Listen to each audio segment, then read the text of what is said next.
وقضى ربك ألا تعبدوا إلا إياه وبالوالدين إحسانا إما يبلغن عندك الكبر أحدهما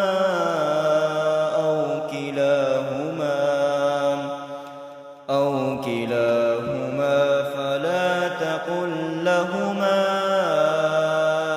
أف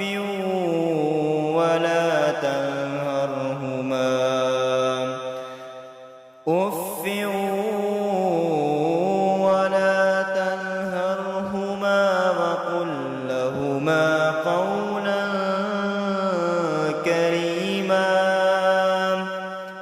واخفض لهما جناح الذل من الرحمة وقل رب ارحمهما كما ربياني